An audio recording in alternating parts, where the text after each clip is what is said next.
श्री स्वामी समर्थ. तुम्हा सगळ्यांचे आपल्या स्वामी सूत्र चॅनलवर मनापासून स्वागत. स्वामी भक्त हो, आज पुन्हा एकदा तुमच्यासाठी नवीन व्हिडिओ घेऊन आलेली आहे.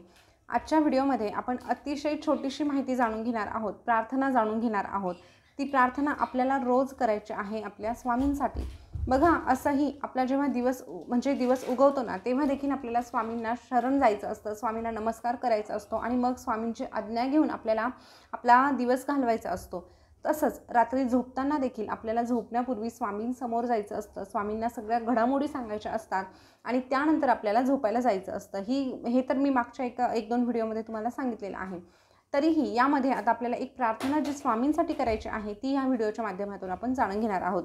तर बघा, ही प्रार्थना कशा पद्धतीने करायची, तर तुम्हाला जर शक्य असेल तर तुमच्या देवघरासमोर जिथे स्वामींचा फोटो आहे तिथे जाऊन केली तरीही चालेल, पण नसेल शक्य तर मग ठीक आहे, तुमच्या अंथरुणावर केली तरीही चालेल. फक्त ही प्रार्थना करण्यापूर्वी किंवा झोपायला जाण्यापूर्वी आपल्याला आपले पाय स्वच्छ धुवून घ्यायचे आहे. असाही झोपेचा नियमच आहे.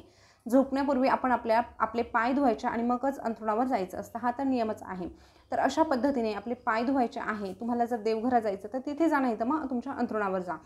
तिथे गेल्यानंतर हात जोडायचे आहे, स्वामींना आठवायचं आहे, स्वामींची प्रतिमा आपल्या डोळ्यासमोर आणायची आहे आणि स्वामींना सांगायचं आहे, हे स्वामी राया, तुमच्या इच्छेने आजचा दिवस गेला. हे स्वामी राया, तुमच्या इच्छेने आजचा दिवस गेला आणि तोही मी आनंदाने स्वीकारला. एवढीच प्रार्थना करतो की उद्या पुन्हा एकदा तुमची साथ मिळू द्या. संकटांना सामोरं जाण्याचं बळ मला मिळू द्या. चांगलं काय आणि वाईट काय हे ओळखण्याची बुद्धीही मला मिळू द्या. आणि फक्त माझ्या प्रयत्नांना यश मात्र द्या. एवढीच प्रार्थना आपल्याला करायची आहे. यामध्ये कसलीही डिमांड करायची नाही. असंच होऊ द्या, तसंच होऊ द्या, भलतं असेल तर काहीही बोलायचं नाही. फक्त स्वामींना सांगायचं, ही जी प्रार्थना सांगितली तशा पद्धतीची प्रार्थना करायची आहे. स्वामींना एवढंच सांगायचं आहे की तुम्ही जो दिवस माझ्या वाट्याला आणलेला आहे, जे माझ्या नशिबात लिहून ठेवलं आहे, त्याचा मी आनंदाने स्वीकार करतो. फक्त तुमच्याकडे प्रार्थना एवढी करतो की त्याला सामोरं जाण्याचं बळ मला मिळू द्या. संकट आलं आहे, ठीक आहे, माझी संकटाला सामोरं जाण्याचीही तयारी आहे, कारण ते संकट तुम्ही मला देत नाही हे मला ठाऊक आहे. कारण तो माझ्या कर्माचा एक भाग आहे. नक्कीच माझ्याकडून काहीतरी चुका झाल्या असतील आणि म्हणून माझ्या वाट्याला ते दुःख आलं आहे. भलेही कुठलंही दुःख असू द्या, जर ते आपल्या वाट्याला आलं आहे तर नक्कीच आपलं कर्म आहे असं म्हणून सोडून द्या आणि त्याला सामोरं जायला शिका. पण जर त्याला सामोरं जायचं असेल तर नक्कीच आपल्याला आपल्या स्वामी महाराजांची साथ आवश्यक आहे. कारण स्वामी महाराज जर आपल्याला साथ देणार असतील तर नक्कीच आपण कुठल्याही संकटावर मात करू शकतो. तर स्वामी भक्त हो, झोपताना आपल्याला एवढीच प्रार्थना करायची आहे. कारण दिवसभरामध्ये इतक्या घडामोडी घडून जातात ना, आपण ऑफिसला जातो, कुठे कामावर जातो किंवा घरात महिला असेल, एखादी गृहिणी असेल, तिच्याही बाबतीत असं प्रत्येकाला वाटतं की ती फक्त घरात बसून स्वयंपाक करते, पण तसं नाही. तिच्याही आयुष्यामध्ये भरपूर गोष्टी घडत असतात.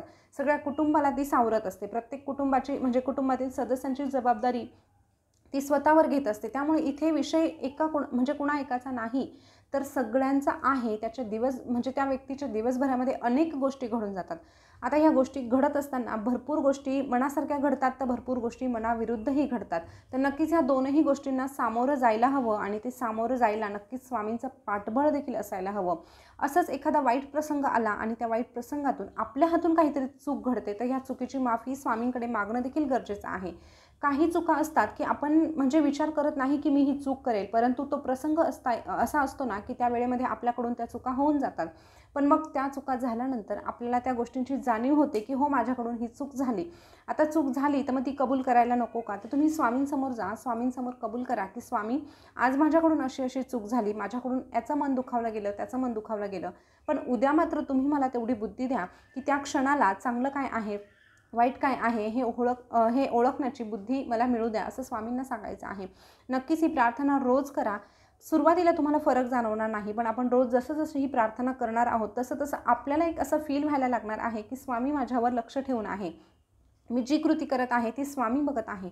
आणि जेव्हा आपल्याला असं वाटतं ना की स्वामी माझ्याकडे बघत आहे, तेव्हा नक्कीच आपण पुढचं पाऊल टाकताना सावधतेनेच टाकतो. जसं की एखाद्या परीक्षा हॉलमध्ये शिक्षक वगैरे नसतात, तेव्हा ते मुलं सर्रासपणे बडबड करतात, याचं त्याचं पेपर बघून लिहितात. पण जेव्हा शिक्षक वर्गात असतात तेव्हा त्यांना ठाऊक असतं की माझ्यावर कोणीतरी लक्ष ठेवून आहे, तेव्हा ते काळजी घेतात, खबरदारी घेतात आणि चूक होऊ देत नाही. तसंच आपल्याला करायचं आहे.